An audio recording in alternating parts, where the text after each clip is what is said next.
Hi everyone, তোমরা সবাই কেমন আছো? আশা করি ভালো আছো। আমরাও সবাই মোটামুটি ভালো আছি। আমার শরীরটা একটু খারাপ আছে, তো যাই হোক আজকে ভিডিওটা শুরু করছি ভুটকিকে দেখিয়ে।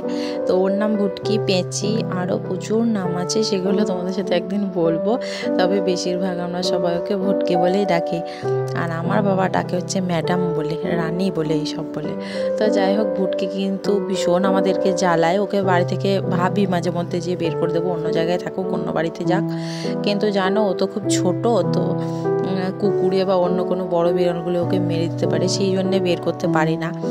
তো ভেবেছি ও বড় হোক, নিজেকে যখন ও সামলে নিতে শিখবে তখন ওকে দেখা যাবে। তো এখন আপাতত থাক আমাদের বাড়িতে যতদিন না বড় হচ্ছে। সেই জন্য ভীষণ জ্বালাতনও করে, বাড়িতে প্রচুর অশান্তিও হয় ওকে নিয়ে। তো ঠিক আছে, ও বড় যতদিন না হচ্ছে ততদিন থাক বলে এখন রাখা আছে।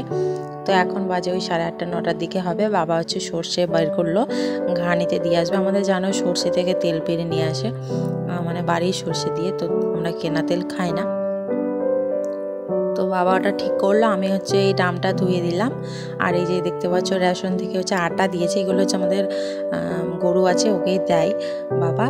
আর আমাদের এখানে যেন ওই প্যাকেটগুলো দিয়ে ফুচকাও খায়, মানে একটা প্যাকেটে 10 টাকার ফুচকা দেয়। তো আমরা কোনোদিন খাইনি, কিন্তু অনেকেও দেয়, সেটাই তোমাদের বলছি। তো আজকে হচ্ছে ওই 11:30 12টার মধ্যে আমার রান্না কমপ্লিট। 12টার আগেই ডাল করেছিলাম, আলু দম করেছিলাম আর ঢেঁড়স ভেজেছিলাম। তো ওটাই রান্না হয়েছিল। তো রান্নাগুলো এখন আমি ঢেকে রেখে দেবো, আমাদের তো ওই 1টা 1:30টা হয় খেতে, তো ওই জন্য সব কিছু ভালো করে ঢেকে রাখবো। এখন আমি রান্নাঘরটা পরিষ্কার করে নিয়ে বাসনগুলো ঘরে রাখবো। তো জলটা ঝরে যাক প্রথমে, তারপরে রাখবো। তো চলো রান্নাঘরটা আগে ভালো করে টেবিলটা পরিষ্কার করে নিই। তো ওই দেখো খাবারগুলো ঢেকে রেখে দিয়েছি। তো তারপরে লাইট অফ করি, দাঁড়াও। আর পরিষ্কার করাও কিন্তু আমার হয়ে গেছে কমপ্লিট। তো আমি এবার ফ্রেশ হবো একটু। আসলে প্রচণ্ড গরম, তো রান্না বান্না তারপরে এ বারান্দা ও বারান্দা করতে বেশি হচ্ছে ঘেমে যায়।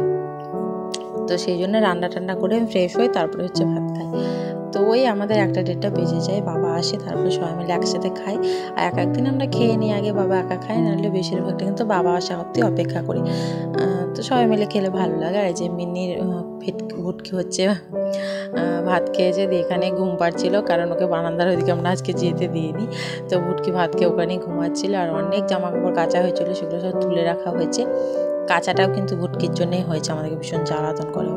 তো যাই হোক বিকেলে পর্যন্ত একটু হাওয়া দিচ্ছিল, তো সবাই বারান্দাতেই ছিলাম, মানে উঠোনে, তো ভুটকিও ছিল। তো সেই জন্যে আর সন্ধ্যাবেলায় কিন্তু খুব পছন্দের খাবার দাবার হয়েছিল, খেয়েছিলাম। আর আমার ভীষণ ভালো সময় কেটেছে সন্ধ্যেটা, মানে হঠাৎ করেই। আমি কিন্তু জানতামও না, মানে ভাবিও নি, আগে থেকে জানতাম না এরকম হঠাৎ করেই। তো আজকে ব্লগটা কেমন লাগলো জানিও। দেখা হবে নেক্সট কোনো ব্লগে। টাটা।